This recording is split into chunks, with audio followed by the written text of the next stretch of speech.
All Hit Radio.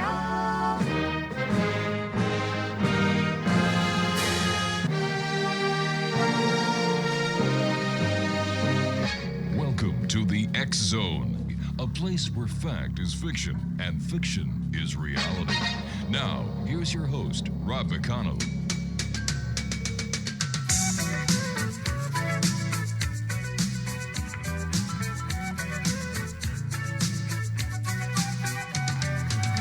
Traveling in a freighter combi on a hippie trailhead full of zombies. I met a strange lady, she made me nervous. She took me in and gave me breakfast. And she said, do you come from a land down under? Where women go and men wonder. Can't you hear the thunder? You better run, you better take cover. And welcome back to the X Zone, everyone. I am Rob McConnell, coming to you from our broadcast center and studios in St. Catharines, Ontario, Canada. If you'd like to send me an email, xzone@xzoneradiotv.com, on all social media sites, X Zone Radio TV. And you're listening to us on the X Zone Broadcast Network, Talkstar Radio Network, Mutual Broadcast Network, and on your hometown radio, Classic 1220 CFAJ AM here in St. Catharines. And they stream us on classic1220.ca. Oh, wow. This Our X Zone Nation, I've got the pleasure of having an old friend of ours here at the X Zone Nation. Lance Daniel is his name. He is a trial attorney. He's into the metaphysical, remote viewing, and much more. So joining me from the beautiful state of California is Lance Daniel. And Lance, welcome back to the X Zone. It has been way too long, my friend. Well, I really appreciate you having me today, and thank you, Rob. Lance, for the listeners who may not have heard you the last time you were with us, can you tell us a little bit about yourself, please? Well, I'm currently a trial lawyer. I've done both personal injury and criminal defense. I've been at it for 37 years. I like to tell people that I am a teller of stories. I like that. So I tell my client's story to members of the jury. I write stories. I've produced a movie, and I'm producing a second movie that we're doing principal filming on. So whether I'm telling stories in the courtroom, whether I'm telling a story, in film or on TV as an actor or a writer, I love to do that, but I hope all my stories have a sense that life can be better. There are things that we can laugh at, and I try to make the world a better place every day through the stories. How did you get into the paranormal, and where does that story start? It started when I was 7 years old, and I was going to be a scientist. And my mother had a very good acquaintance named Bevy Jaggers. And Bevy would come over from time to time, and she would teach classes, including seeing auras and using pendulums, things like that. And I thought, oh, no way. There is no science of that. At age 7, I was precocious, and I thought, this is nonsense. I'm going to create a test, and she'll fail the test, and then, I'll just prove it all wrong. And I did the test, and she proved it all right. If you'd like to know the test, I'm happy to tell you about I'd love to hear the story, and I'm sure our listeners would, because I've had the pleasure of having Bev on the show many, many years ago, and unfortunately she has gone to the other side now, but she was one of the true greats in the world of the paranormal investigation. That really touches me saying that.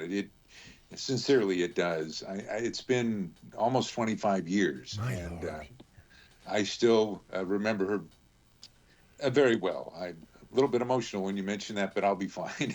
Okay. So what happened was I took a photograph, a black and white photograph of a friend of mine playing tetherball in the backyard, and I took it with an old Brownie number 8 camera. People old enough to remember roll film and all that. And I wrapped it up in paper, and I put it in a half-size manila envelope. My father was a salesman, and he'd send his orders in these envelopes. And I made sure the door to my room was closed, and I hid it under some books. And I knew my brother wouldn't go near it if books were involved. So I waited until she came over, and Uh-huh. she had come over and she was sitting in the living room, and I marched down there with this manila envelope in my hand, and I stretched it across the white Formica coffee table and said, "If you're so good, you can tell me what's in this envelope." And she looked at me with those eyes of hers that were like black as coal. And she said, "Set it there on the table." She never touched it. She closed her eyes for a few seconds, opened them, looked at me, and said, "It's a photograph. It's outdoors. It's black and white.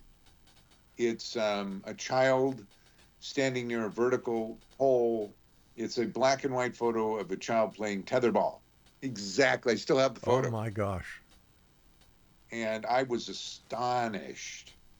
How on I had to think that there's got to be a logical Hmm. explanation.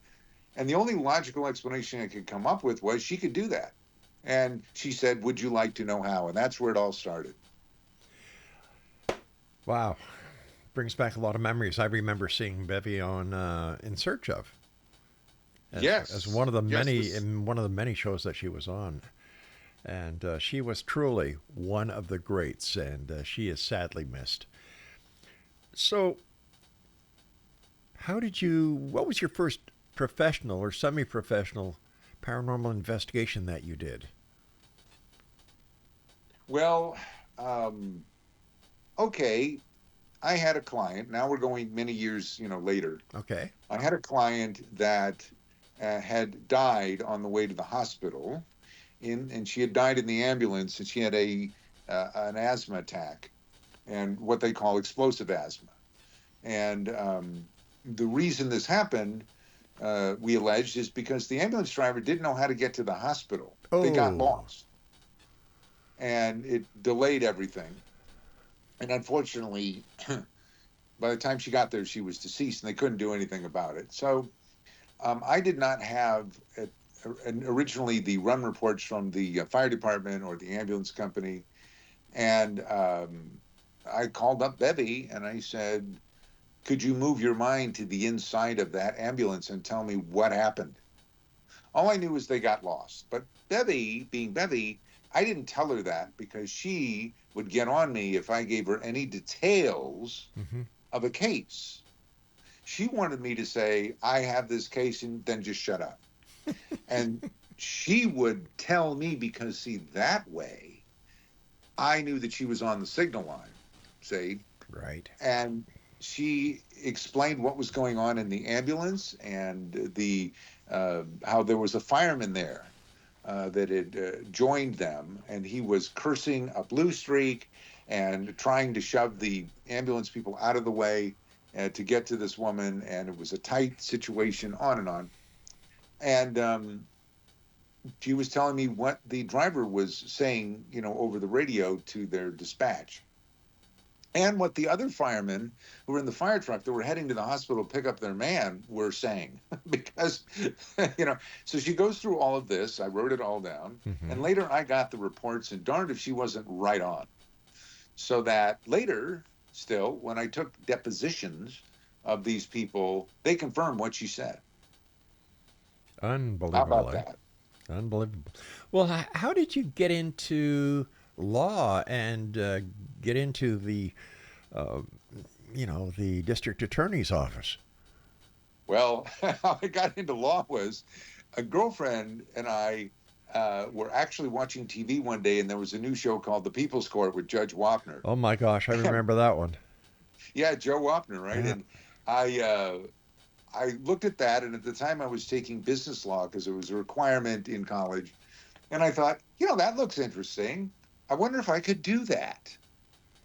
You know, I vaguely have an idea what lawyers do from watching shows like Perry Mason, but I don't really know. And that's what started me down that road of going to law school. And how long were you with the DA's office? Well, originally 5 months, and because what happened was is I got very popular, and letters went to the DA saying that I was the best representative they had ever worked with. The judge presiding over it said the same thing, and Hmm. he had been the head of all of civil for the state of California, the Department of Justice, and with all of those high recommendations, I got fired. You were too good for the job, and there seems to have been some animosity because you were as good as you were, and the DA didn't like it? Well, you're right on the money there, Rob. Later on, Oh, someone that boy. worked there said, "Look, Lance, you were at an entry level position. You were already getting a lot of attention, good attention, and people that are higher up there don't like that because you're making them look bad already." And they wanted to put a stop to it. And they came up with an excuse, and that's what happened. But I always thought that it was the job of the attorney, of the DA and the ADAs to do their very best at their job. So you were Well, I'm doing your not very saying best. I'm not saying that it isn't. I'm in that certain. What's to me, what's more interesting about that job, Hmm. and I hope it's interesting to you and your, listeners, is that I didn't really apply to work there, but I wanted to. I really Oh. did want to work there. And Bevy told me to go down to the DA's office, which I had never been to, and use my five senses and absorb what the building looks like, what it's like around there, what the feeling of the door is when I open it, what I smell, what I see, our normal five senses, and really take it all in. And then she said, every night as you're falling asleep and Hmm. you're in that sort of semi-awake, semi-dream state, we all go through that on the way to sleep. Yeah. Move your mind to working there as if you're working there right now and use everything you brought in to make it real and as if you're living that life right now, and then drift off to sleep with that every night. And I had come up with kind of a movie in my mind, and then over the weeks it got shorter and shorter and shorter, and it finally just came down to a handshake, a feeling of someone shaking my hand and saying welcome aboard, which then got even shortened to just the feeling that I am there. And once I reached the point where I just know I'm working there, even though it hadn't happened yet, I stopped doing it, and then I passed the bar. The very next day, I got a call from that DA's office. And the story from a man named Vince Adesco, who's no longer with us, was this. The other day, an entry level position deputy left without notice. We need to find someone right away. I was told to do that. And this morning I came in, and the newspaper that lists everyone that had passed the bar in the state was on my desk, and it just had been flopped open to that. And I looked at it, and your name jumped off the page at me. And it startled me, and it's never happened before. And I figured, well, I don't know what it is, why this name, but Hmm. that's why he called me. All And right, that's how I ended up working there. Lance, please stand by. We have to take our first break in Explanation. Lance Daniel is our special guest. I've had the pleasure of talking to Lance over the past, I don't know, Lance, maybe 20 years? No, it Yeah, had to be, huh? 25 years. And still, always a great pleasure talking to you. Thank you very much for joining us, and we'll be back on the other side of this break as we continue here in the X Zone on the home. Let me see, on the X Zone Broadcast Network, Talkstar Radio Network, Mutual Broadcast Network, and of course your hometown radio, Classic 1220 CFAJ AM, here in St. Catharines, Ontario, streaming us on classic1220.ca. You better run, you better take cover.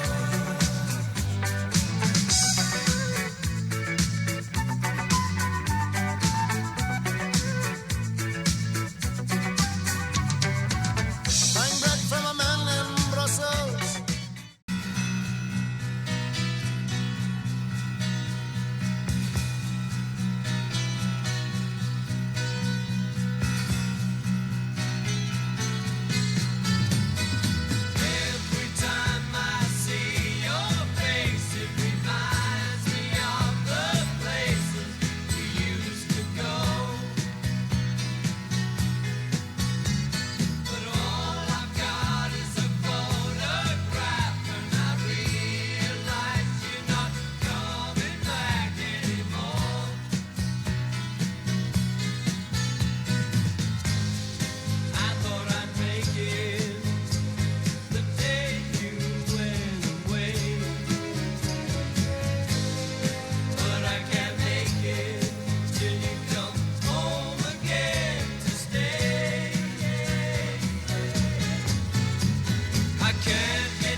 Welcome back, everyone. Lance Daniel is our special guest of this hour.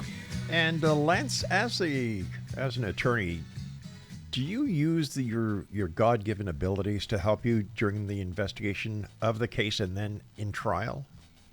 I do, although I would like to say it's not God-given, other than the sense that if it is God-given, everyone has the abilities, they just don't train them or recognize them. Right. Okay. Well said. All right. So, for example, when you're picking a jury for a jury trial, you have usually 40 people or so Right. in the panel, and often the judges will tell you, well, we'll give you half an hour to go through all these people and to try to select what you think would be a fair jury. And I use my senses of the people. I look at them and I ask myself, what is it about them? And this happens very rapidly. So I use it that way. When a client is telling me a story, I get a sense, I can see what's happening before they're describing it. It sounds weird and it sounds like I'm making it up, but I've been doing this a long time. I can do it. And if that helps answer your question. It does. Now, how did you get from being an ADA to being Lance Daniel, the guy who's in movies? He's a producer. He's an actor. How did all this transpire? Well, okay, so years roll forward. I had my own practice, and one day I was walking through the park. I lived in a very nice area, and beautiful, comfortable home. Wasn't large, but it was suited my needs for sure. And I'm walking through the park, and I was thinking, so is this my life? Walking through this park, going to the gym, doing the same thing over and over again? Or is there more? Am I meant to do something more? And I stopped. And actually, where I stopped was right in front of the first all-electric house in California. But anyway, I was looking at it, and I thought, I should do something else. What should that be? And as I continued to walk, I got this sense that I need to move, to Los Angeles and go into storytelling full time and learn how to act and produce things and create shows, and inform the world of things that I've learned. And that sense grew and grew in me until finally I decided I'm going to do that. And I moved in 2017, July, not knowing a person, not knowing anything about show business, no training. And I figured, you know what, if I'm meant to be here, and I felt that I was, things will come my way. I'll meet people. I'll figure it out. And I have. And it's been so fun. Tell us some of the projects you've worked on. Well, usually I get cast as a medical doctor, often with bad news. I'm the one that will say, if we don't operate right away, she could lose that arm, or I'm an informative doctor in a commercial for, use a telemed service. Medical marijuana was one of them. Public service kind of things. Or, strangely enough, they see me as some kind of radio talk show host that has strong opinions that cause a lot of polarity. I played that role in a film, and they wanted me to do it even with a Southern accent, which I did. And or they see me as some kind of boss, and usually displeased about something. Yet I don't feel that way. That's what people see. You're an actor. Yeah. Huh? It's because you're an actor. I got to tell you that acting actually made me a better person because I broke through barriers, emotional barriers, so that I could be spontaneously reactive to situations and other people. And that has actually made me much more empathetic to the world and to people. I can give you an example if you want. Sure, please. Yeah. All right. So, there's these ads for, send money in for the ASPCA, those kind of ads. Well, I mean, for years I would watch those and go, "Oh yeah, that's really horrible." And when are we leaving for dinner? I mean, th- really. I mean, I'm sorry to say it, but that was my reaction. But now, when I see those, I instantly my eyes start to tear up. Yeah. I feel so bad for those animals, and in fact, even telling you this now, I can feel a little bit of emotional twinge in there. And so that barrier of suppressing feelings that came up, I think, from years of being a lawyer with people telling you their sad stories, and you build this wall, that's come down. And I like to feel that I'm much more patient with people, much more empathetic. And it's because I learned to feel real emotion under imaginary circumstances. And now I just feel real emotion all the time. Do you think that you were born to be where you are today, and that the Yes, people that you've met throughout your life so far have all been a pivotal part in a learning process? I do. I think everybody Yeah. has a path. And once they discover the path, what they're meant to be doing, it no longer, if it's work, it doesn't feel like work. It makes you much happier, healthier, more active, all those positive things. But a lot of people aren't listening. They get stuck with all kinds of negativity, Hmm. and it gets reinforced all the time. So, yeah, I feel like I'm on the path, and I don't know where it's going to lead. We don't know Nope. fully. But even when things go sideways or backwards, I feel like those are just lessons Hmm. for me to learn something, and that I'm still on the right path. Exactly. I agree with you 100%. I've always said that failure is a lesson to success. Well, Yeah. name me somebody that was highly successful in any field that didn't have failures along the way. Let me see. If you watch the news cycles and if you watch Fox, then the top answer is President Trump. But we all know he's failed. Well, you know, Yeah. I don't want to turn this into a political thing, but if you, I was going to say Mike Post, because like every theme song for a TV show he wrote seemed to be a big hit, and he seemed to have a happy childhood. And Yeah. it's like, boy, was that annoying. But the fact is, everybody's had their downsides, and we don't know what's going on in people's heads, Yeah. really. I have a neighbor that has about 10 million followers on social media, but I actually know what she looks like with no makeup on. And she's a wonderful person. But really, there are often times when she's sad and frustrated and lonely. Yeah.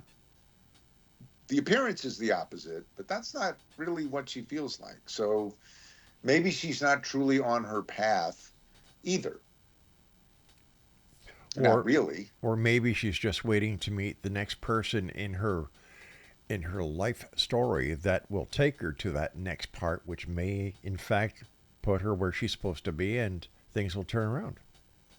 I agree with that, but also I think you've got to be an active participant in that. Oh, definitely. If just okay, look, I ran out of money. Hmm. I was broke. This was about, well, at the same time I had kidney cancer.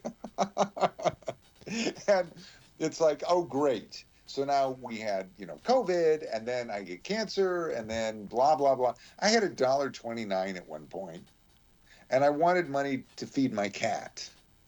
And people that I didn't even know, they were barely an acquaintance, just suddenly showed up and said, "Oh, you need some money? Here's $20." Yeah. I did that. And then I said, "Okay, okay. I know, because Bevy taught me this, and I've done it many times, that you get who you are, not what you want." And if who I was at that time, life being like a mirror, was reflecting back a certain negativity, a certain sadness, a certain Hmm. something, that's a temporary state. Just don't get stuck in it, right? So I said, yes, yes, yes. Okay. I want a job because I need to make money. The minimum has to be 350,000 plus commissions, and I don't want to commute more than 20 to 30 minutes, which is a pretty tall order in Los Angeles. and I did the same technique when I got that job at the DA's office all those years earlier. And one day I got a call. Somebody wanted to interview me. And where they were, I told them, no. You have the person that makes the decision, call me. And if we jive, then I'll come in. So anyway, we eventually talked, and that person offered me money. Now imagine I'm broke, and I had rent due and everything going on, and he offered me a lot of money, but not the money that I knew that I was living in my mind. And I held firm on that. And you know what? I got, well, right within 10,000 of what I wanted, and the commute's about 20 minutes. So, and I wanted to be with people I enjoy and doing stuff where I could help people. And yeah. You know, it seems like the old saying that my wife has taught me many, many, many years ago. If you confess it, you will possess it. But you have to be on your game to realize what it is you want and to work hard in accomplishing it. And then it'll happen. Yes.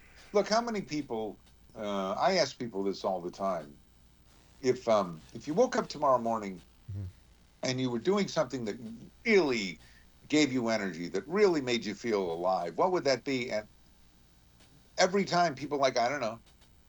Wow. I know.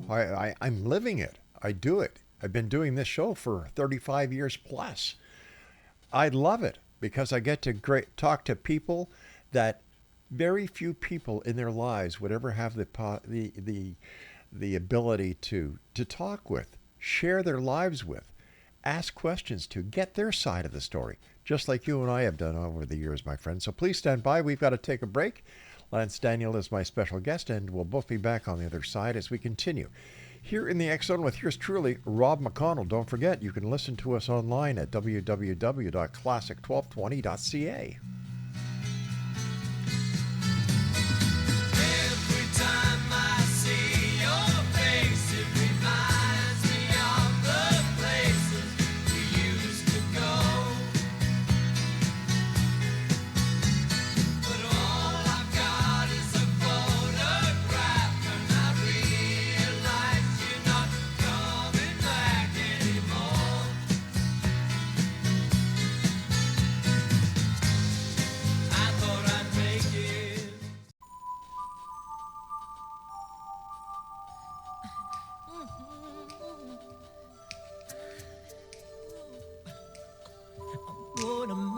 Change for once in my life. It's gonna feel real good. Gonna make a difference. Gonna make it right. As I turn up the collar on my favorite winter coat, this wind is blowing my mind. I see the kids in the street with not enough to eat. Who am I to be blind, pretending not to see their need?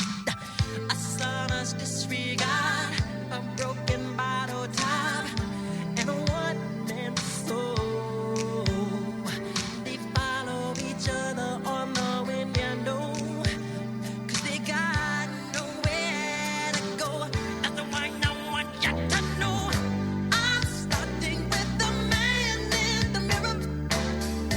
I'm asking him to change his ways, and no message could have been any clearer. If you wanna make the world a better place, take a look at yourself and then make a change. Exonation, my guest this hour is Lance Daniel, and if you'd like to find out more about Lance, all you need to do is Google his name, Lance Daniel, and everything will pop up there. He's got a lot of great information there, and as always, Lance, thanks very much for taking time out of your schedule to join us here tonight on the X Zone. Well, I'm very happy you invited me, Rob. You, my friend, have an open invitation. The door's always open for you, buddy. Lance, tell me about the first remote viewing conference in New Mexico.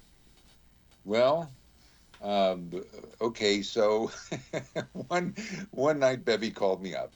Hmm. She used to sleep all day and then she would be up all night. She liked that because it was quiet and she Yep. could think and she could write. So she called me one night and she said, "Did you watch Nightline?" And I said, "No." And she said, "Well, there was this black operation, black meaning beyond top secret, very closely held secret, and it was called remote viewing. And now that they've disclosed the existence of the program, that it existed anyway, I have permission to tell you that I was part of it as a civilian. And there's going to be an invitation only conference. And would you like to go with me and my husband Ray?" And I said, "Absolutely." And I went, and it was at an Indian lodge in New Mexico, the Inn of the Mountain Gods. And I met people that maybe you've interviewed. Russell Tard, Oh, yes. I've had Russell on the show a number of times. yeah, Hal Puthoff, Paul Smith. I met Lynn Buchanan, I've had Lynn on the show a number of times. Yeah. yeah, Yeah. and others there. And I also met a reporter from Popular Science who was there to write a fluff article to discredit it all, really. And that's not what happened. He came away going, "Wow, this stuff is real, but I can't write it." Why not? Because what I understood later Hmm. through Bevy was that if Popular Mechanics said, "Wow, this is real," it might they might lose, subscribers. Oh, okay. And Bevy actually did not do a demonstration for him. There was this area where you walk in the lobby, and there was a big copper round flue and a fire pit, Hmm. and she was sitting there reading a book. And if you ever were around Bevy, she didn't try to attract attention. Attention would just find her. Before you know it, people were all around her. Yeah, she And truly this, had a magnetic personality that just oh drew boy, you in. oh boy, Yeah. did she? And if you experienced it, you'd know it. So he said, "All right, well, tell me about this. What's your angle, kind of a thing." And he had one of those reporter's notebooks where the spiral's on the top and it Yeah. flips over. And she said, "No, no, no, no, no. If I tell you stories, you can say, 'Well, I don't believe it.' I'm going to give you your own experience. You can write about that." And so she had a bag, a Ziploc bag, and guess what was in it? Dirt, literally dirt from the Okay. ground, Right. soil. And she handed it and said, "Tell me about this. Move your mind to this and tell me where this is from." And he said, "The ground." Well, Okay. eventually he started talking about these mounds, these big Hmm. earthen mounds, and some kind of like indigenous persons. And it was near a large body of water, like a river. And he did this whole description. And it turns out that that was soil or dirt from Cahokia Mounds. And he was astonished. How do you get that off of that? You know? And Bevy was like, "Well, everything's interconnected, everything is entangled." Um, she didn't necessarily use what modern physicist terms would use, but she said it in her own way. And you're connected to this too. You're just using this as a tool to access that information that is available to everyone if they just teach themselves how to quiet their mind and ask themselves a question. Well, he couldn't write that up. What was he supposed to do? Because also reporters aren't supposed to make themselves part of the story, right? I don't know. I've had the experience of knowing reporters who would actually have gone with that story and been proud to be part of it. So I guess it who the reporter is and what their mission is in their reporting. I suppose. Yeah. Okay. So anyway, they had lectures there, and Hmm. they had Colonel Alexander was there, and so was Skip Atwater. Do you know him? Skip Atwater, sure. He is with the ARE. No, not the All right. yeah. Yeah. And so I met all these people. It was a small group. And I got to tell you, I have never been around people that were that intelligent in my life. They weren't just intelligent, they're like beyond intelligent. They're like, I don't know. I was like, every one of them was just like genius level. And the stuff they were talking about in a rather matter of fact way. And correct me if I'm wrong, but they are the most honest, they are the most open people that you'll ever find. Yes. It was a Yeah. heck of an experience. Wow. There was nothing, there was no pretense there. There Nope. wasn't, no one was trying to sell anything. No. They all knew each other, or certainly knew of each other, and it was what a great experience that was. Russell Targ in particular, have you ever met him in person? Not in person, no, I haven't. That was actually on. That is one of my bucket list moments. Is to meet people like Russell and the people that I've talked to over the years, and who knows? Who knows? Well, he has a way of explaining things that would be complicated scientific principles in a very simple layman understanding, and there's no doubt he's completely truthful. No doubt. Stephen Schwartz was there. You've ever interviewed Stephen Schwartz? The name sounds familiar, but I can't say yes and I can't say no. Presidential advisor, did the Alexandria Project using remote viewers to find some of the 7 wonders of the world that had been lost, and he did find them. I've had Yuri Geller on the show a number of times. Yes, he worked with NASA. Yeah, and he also worked for the CIA. Yes. Yeah. I tell you what, though, Rob, when I'm sure my name is in somebody's file because I don't think you can show up there. Your name is in the X Zone file. The X Zone file. There you go. Yes. Cool. Yeah, no, but you know what? I believe that I am, in fact, I know I am truly blessed doing what I do. There have been times when I would say, that's it, I'm not doing it anymore, I'm tired, and I'd just be ready to walk out the door, and it's like the door wouldn't open. It seems like the universe saying, not yet, pal. We're not finished with you. And and I believe, I've never seen a UFO. I've never seen a ghost. I've never seen Bigfoot.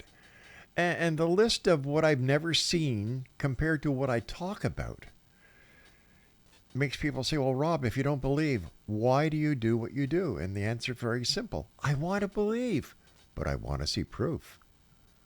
Well, there's a fellow in my office whose response to everything is, there's no science behind that. There's just no science behind that. And it's like, there's a lot of science behind it. You just don't know it. Exactly. And also, I'm not here to prove anything to you, But I have seen a ghost. But at the time, I didn't know it was a ghost. So how do you know, Rob? Maybe you have seen a ghost, but you just didn't know it. The one thing that I will attest to is I believe in angels. I really do, because I have seen an angel. Oh, really? Really.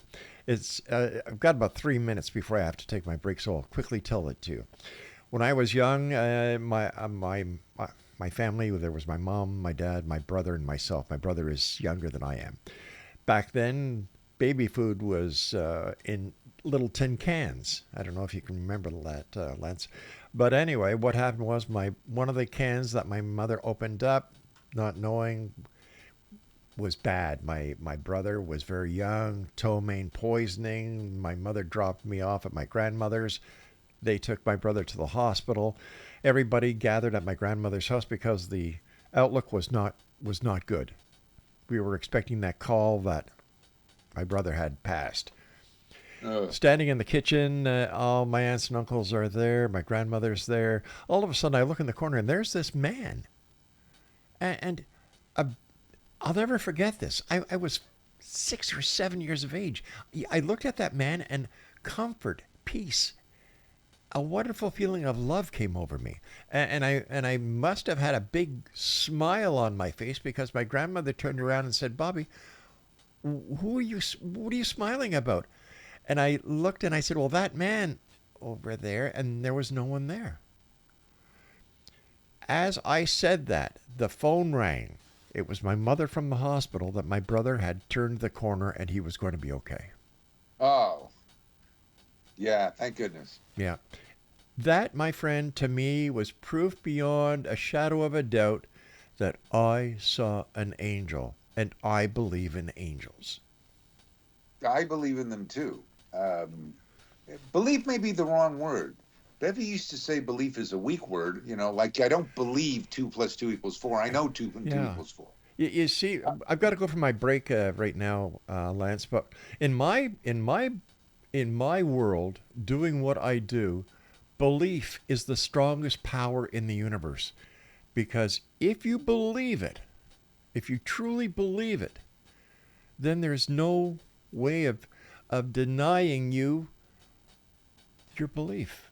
Because in your heart, in your mind, belief will prove everything to you.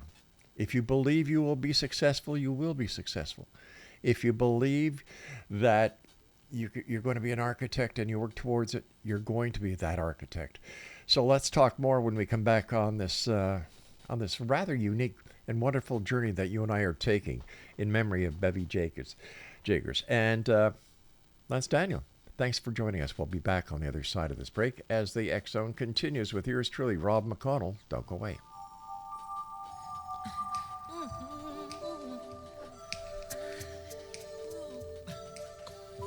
Gonna make a change for once in my life. It's gonna feel real good. Gonna make a difference. Gonna make.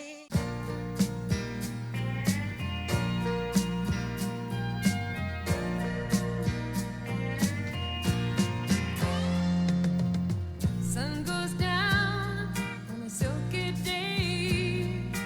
Quarter moon walking through the Milky Way. Oh, you and me, baby.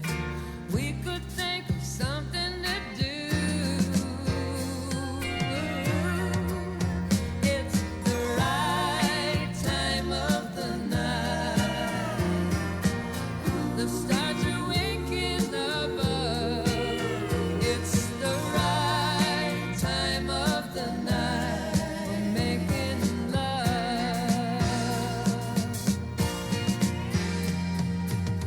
No use talking when the shadows. And welcome back, everyone. Lance Daniel is our special guest. And if you'd like to find out more about Lance, all you need to do is Google his name, Lance Daniel. And, well, the rest is going to be history.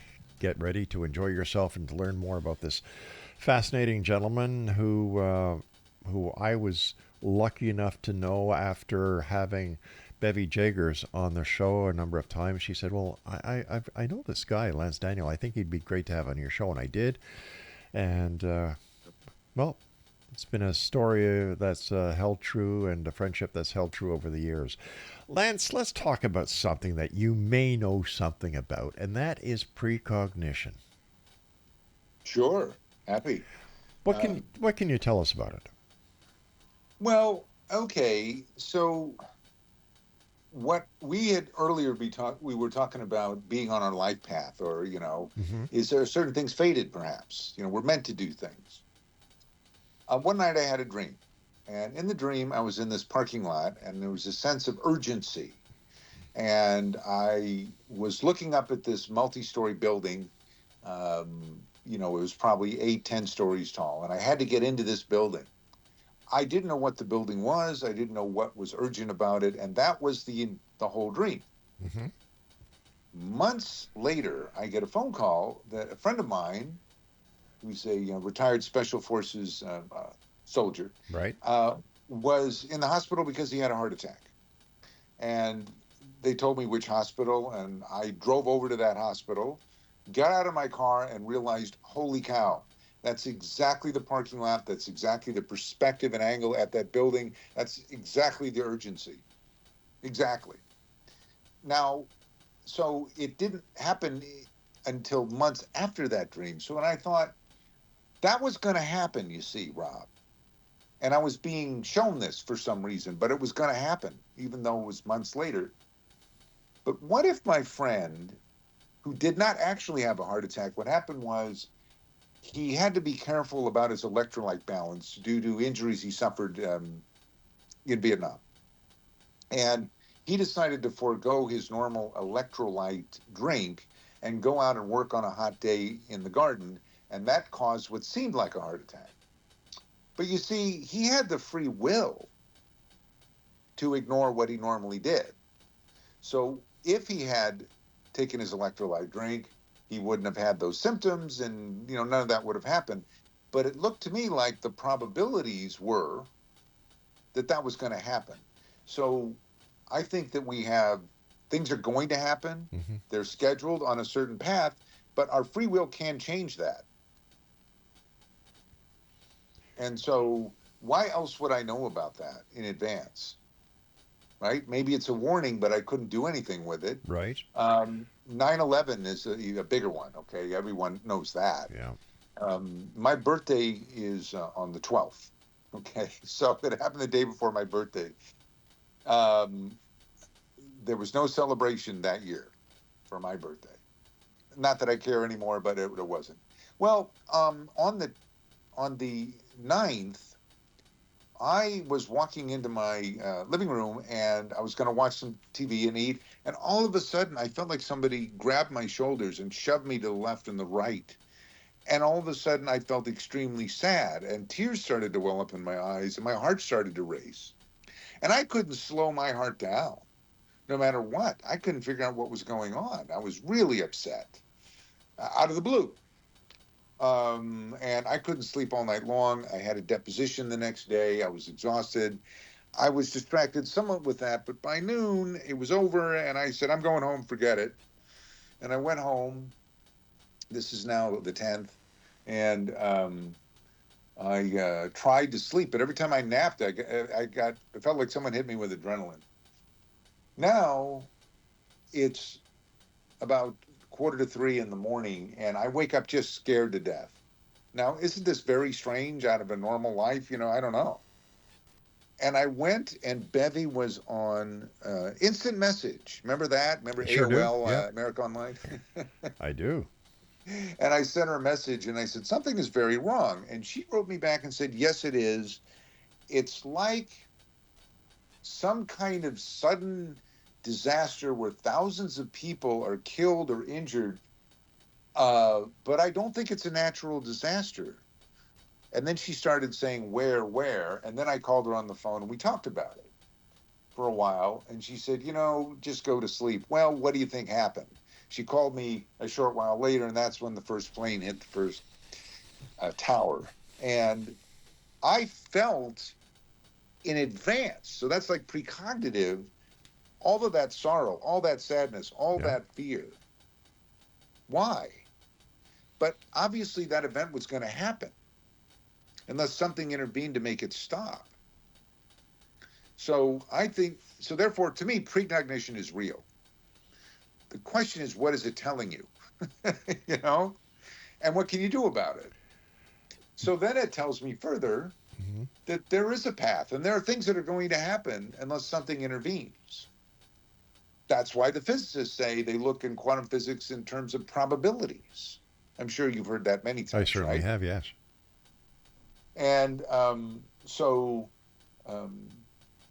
remember the second thing that I wanted to tell you about. But if you want to ask some more questions about that, I'm... Well, let's get to the second thing because we've got about 5 minutes left in this hour. All right. The second thing. When I was 4 years old, I was playing in the sandbox in the backyard. And I had a, quote, imaginary friend, as little kids do. Yep. I didn't see this friend, but I sensed the presence, and it was a man, much older, very friendly. And but before this man showed up this time, I was in the sandbox, and I was thinking, what is the meaning of life? And then my second thought was, that's an odd thing for a 4-year-old to be thinking. I was just going to say that. I know. And then I tell people I used to be a lot smarter. And then the next thought I had was, it's odd that I'm aware that I'm for, and that, that I'm aware that, contemplating this thing. It's just a whole, and all of a sudden the imaginary friend shows up. Now, in today's terms, we'd say I got a download. Okay. Back Yep. then, no computer terms I knew of, not in the early 60s. So what I got was, and it was very clear to me, you don't live here really. This isn't your real home. You come here to have experiences like eating chocolate ice cream and throwing snowballs and going sledding and playing, ball maybe with your friends. But then when you're done doing what you were meant to come here to do, you go back to your real home. That's what I got. What do you think of that? I think that shows that you were very mature, and this wasn't your first time around, and that you had, you had a past life flashback. I had something, Yeah. but then I forgot about that. Mm-hmm. Now, when I was in junior high, I was walking back to art class, and I looked out the windows over the ball fields, and suddenly I knew something. Everything outside is actually inside me, and everything inside me is actually outside. In other words, life is a mirror of what's inside you. It's funny because I played that song by Michael Jackson, Man in the Mirror, before. Oh, wow. Got that. Gee whiz. Because I believe that any problem that you have in life, you have the answer within you. And instead of looking at other people to help you, to solve the problem for you, take a look at yourself in the mirror, and that is where you'll find the solution. And I love that song by Michael Jackson. And you and I were talking briefly, and I caught something with what you were saying, and I loaded up the song Man in the Mirror because I think you said something about our seeing ourselves as we really are, or something like that. And I figured, wow, Michael Jackson, bang. And here you're talking about mirrors again, the man in the mirror. Wow. Well, I hope that message resonates and gets people thinking about it. I'm sure it will. I have to ask you at this time, in 1 minute or less, what is your final message that you would like to share with the Exo Nation tonight, Lance? You're not limited by your thinking or what other people say or the negativity in the news or in social media. You're much greater than that. And once you realize that you are an eternal being that can use their own imagination to create a reality and create a belief inside them, you will become who you believe you are. Lance, this hour has gone fast, way too fast. We've covered so many things, and I want to thank you for all the work that you do, and I know that you help a lot of people behind the scenes. So thank you for that. Thank you for being who you are, and special thoughts go out to Bevy Jiggers tonight, wherever she is, and I'm sure she's looking over you right at this moment. Quick question, my friend. Have you and Bevy communicated since she's been on the other side? Yes. What's... It was in a dream, and I couldn't believe it was her, but when I saw her, she was a young woman, maybe 25 years old, and healthy, and Bevy was a heavy-set lady, but when I saw her, she was much thinner and just emanating love. Oh, my God.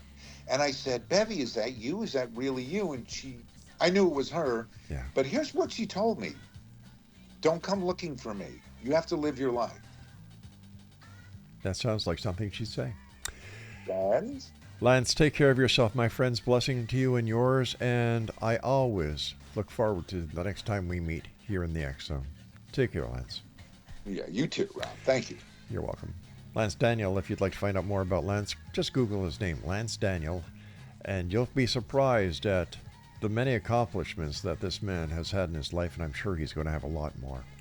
I'll be back tomorrow night as once again we cross the time-space continuum to this place that I call the X Zone. It's a place where people dare to believe and dare to be heard. It's a place where fact is fiction and fiction is reality. Monday through Friday from 10 p.m. Eastern until midnight on the Talkstar Radio Network, X-Zone Broadcast Network, Mutual Broadcast Network, and of course, on your hometown radio, Classic 1220 CFAJ here in St. Catharines, Ontario, beaming on the AM 1220 dial throughout the province of Ontario, northern parts of New York, and the northern parts of the state of Pennsylvania. So until tomorrow night, my friends, always remember, keep your eyes to the sky and your heart in the light. Good night, everyone.